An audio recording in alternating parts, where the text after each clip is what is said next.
Bang! Yeah, 7-1-3, don't step in this league, throwing rocks out the backboard.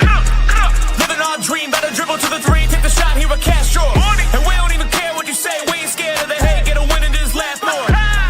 Stand in the paint, better clear out the way, hit the court with the black force energy. Every single week on a killing spree, you kidding me? You talk about winning with the epitome, you better be talking with peace and we locking the key on them. Know that it's rocking with Ryan and Donte, the drip guy, we beyond the gossip, the topics we talk on a pop and we conquering the obstacles that we cross as a team. Shot from the seats, we the Rockets like Elon. It's the H-Town run down. Let's get started right now.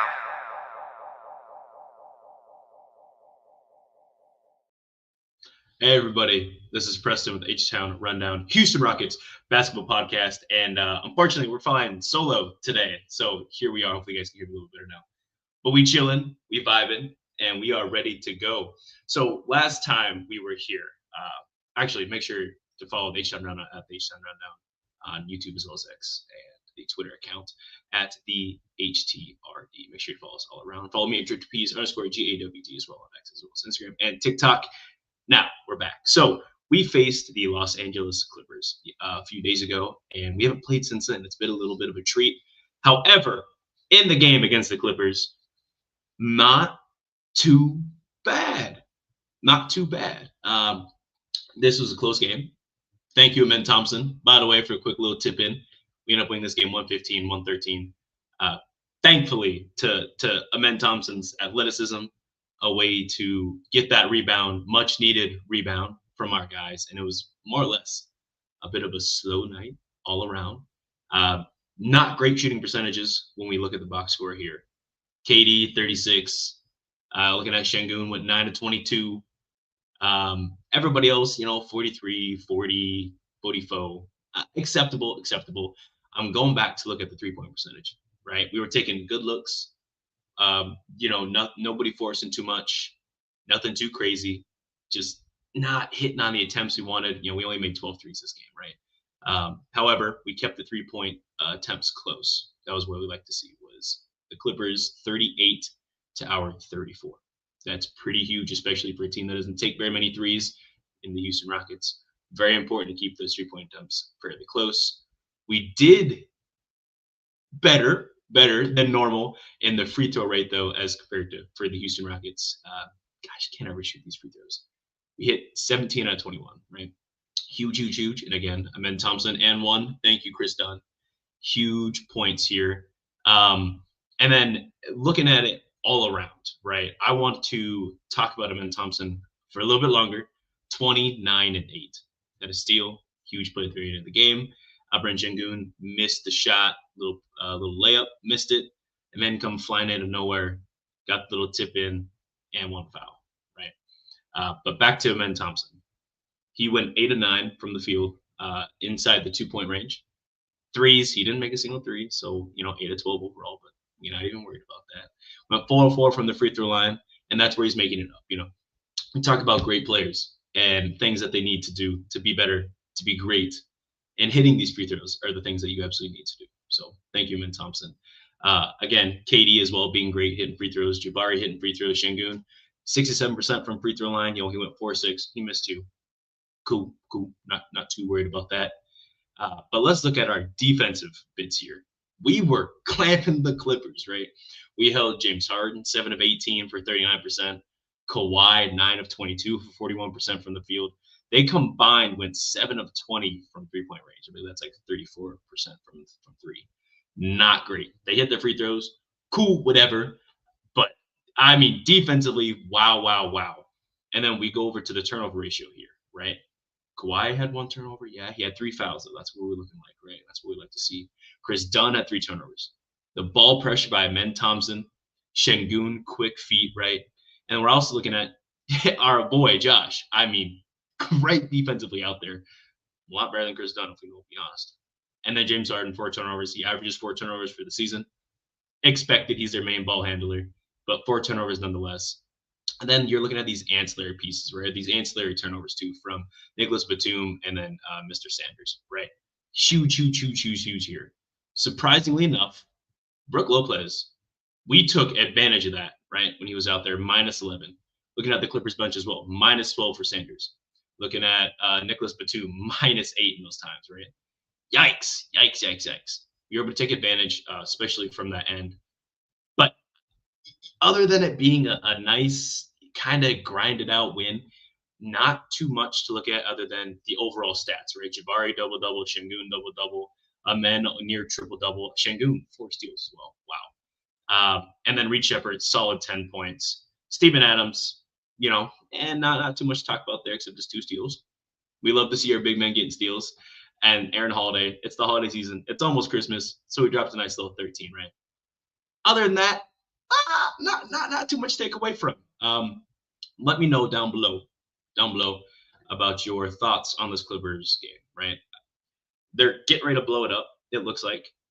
Not too much to say other than they might fizz out, right?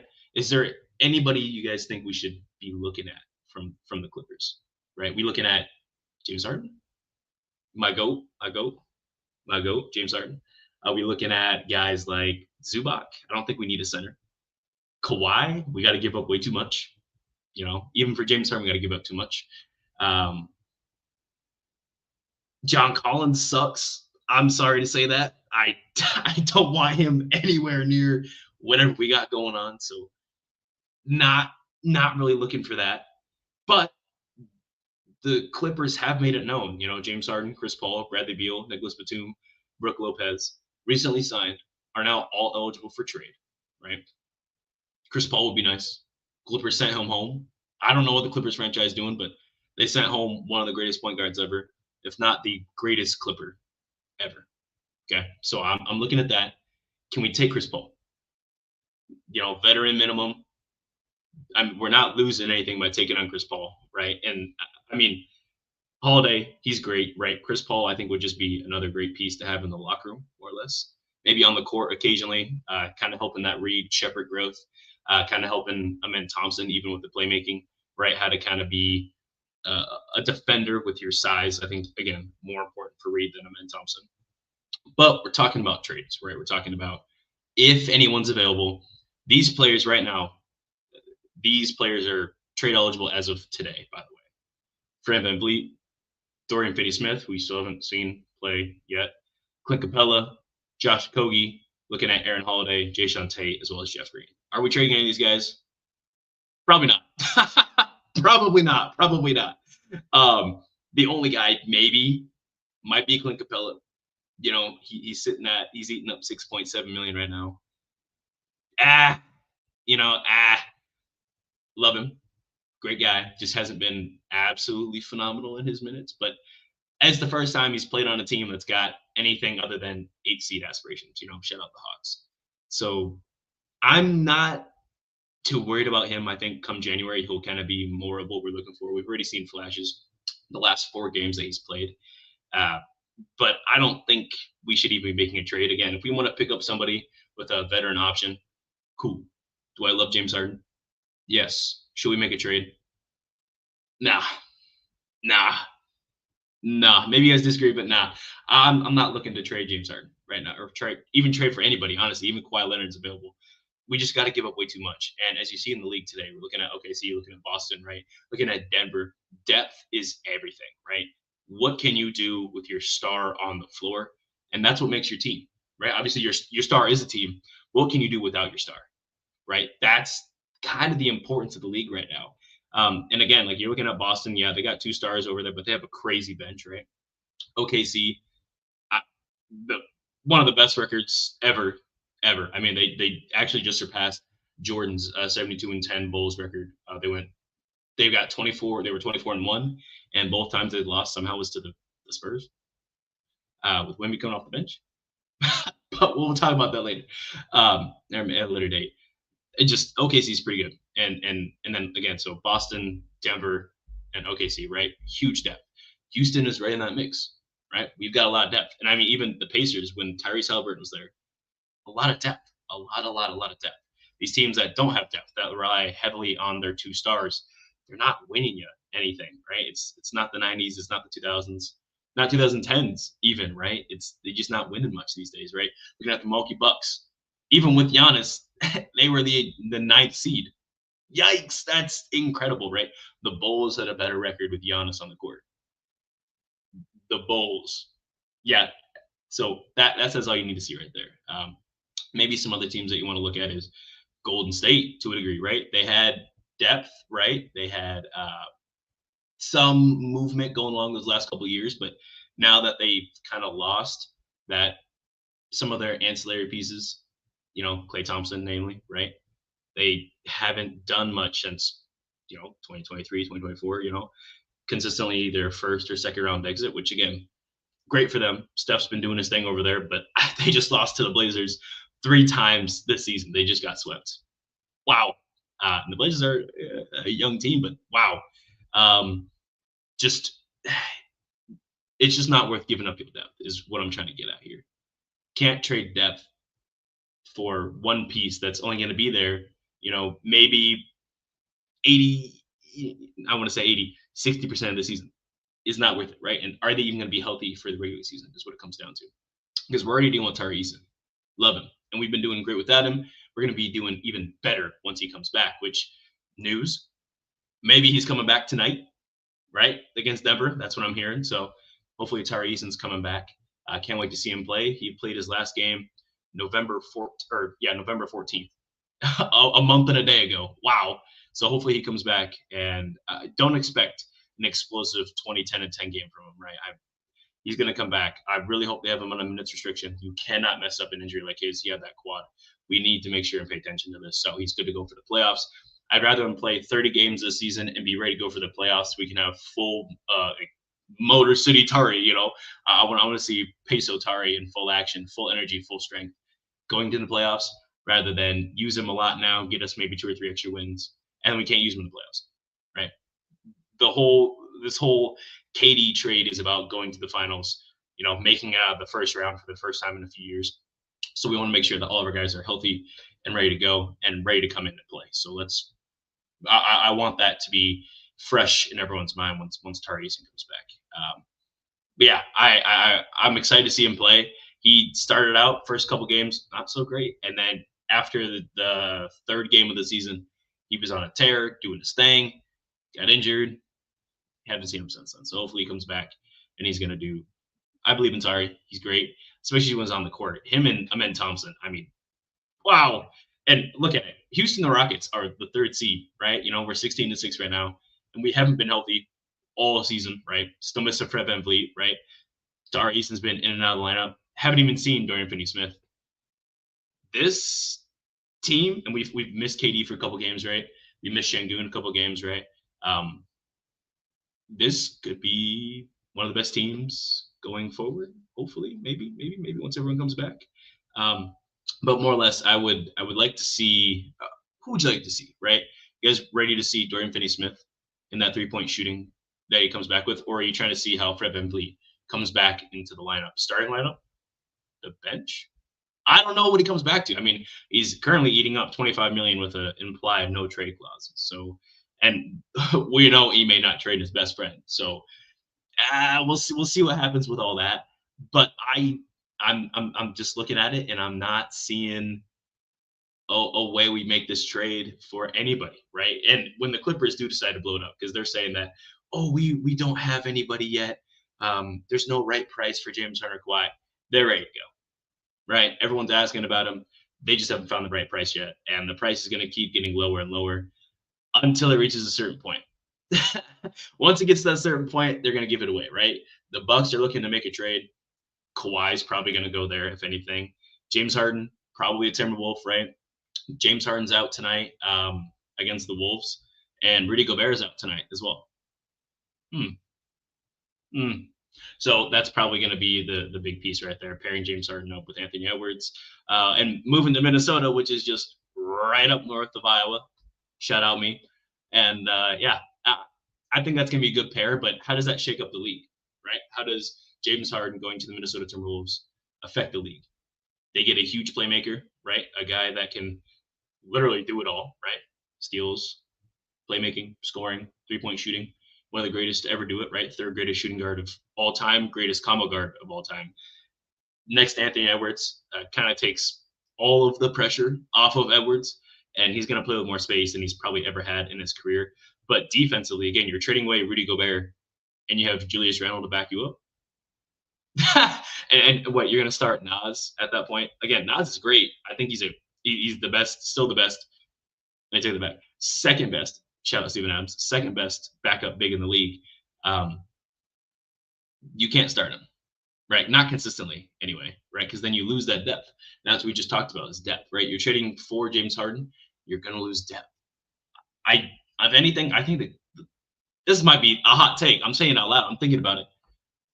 The Wolves might get worse with James Harden. Not that they are worse off on paper, but you need defense, right? And I love James Harden. Don't get me wrong, man. I love me some James Harden.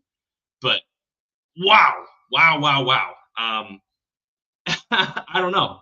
I'm not really looking forward to shaking up the league in a way that's going to mess up, or maybe even shake up the league in a bad way, right? My bad, I got distracted. But I don't want there to be this issue where James Harden goes to the Wolves, and then now we got to face James Harden in the playoffs, right? I mean, he want to say he's a choker, say he want to say this, say he want to say that about him, but he do his thing, right? We'll see what happens. I'd like to maybe send him home. That kind of be funny, right? Left my franchise, left our franchise, and then you're going to play against us in the playoffs, right? I like to send James Harden packing. I also want him to get a ring, right? So how about you just come here, come play on a vet minimum, and we'll win easily, right? That'd be the best of both worlds right there. Play alongside KD, that'd be great. But James Harden ain't gonna do that. He's probably a Wolf, and that's gonna affect the league. Clippers, I just need you guys to do whatever you can to not give OKC the number one pick. That's it. Just don't give them the number one pick at all costs, right? You give them the top 10. Just knock on wood, please do not give them the number one pick. OKC already got way too much going on right now, right? I don't need to see any of that. We done with that. So yes, AK, I see you. I did send you that, so we should be straight. But yeah, no, I'm not seeing it in that same light, right? But coming back to the Rockets, right? Let's bring it back in. I'm not looking forward to what that means for us. I know I'm repeating myself here, but like I'm still not looking too forward to what that means for us, right?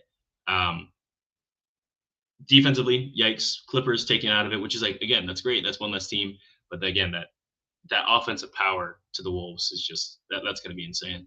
And then as for Kawhi, like I said, he's probably going to the Bucks. That's where I put my money on it. I don't know. I don't think Jordan Poole is going to be. I think Jordan Poole might be a Clipper, right? I got a feeling the franchise the Pelicans have made it clear that they are going to trade Jordan Poole, right? Regardless of how he's played, he's probably going away. I think he's a Clipper. I see it. It makes sense. But that's probably where it ends, right about there. So, 1 second, folks. We're going to take a little break, and we will come back in just a few minutes. All right.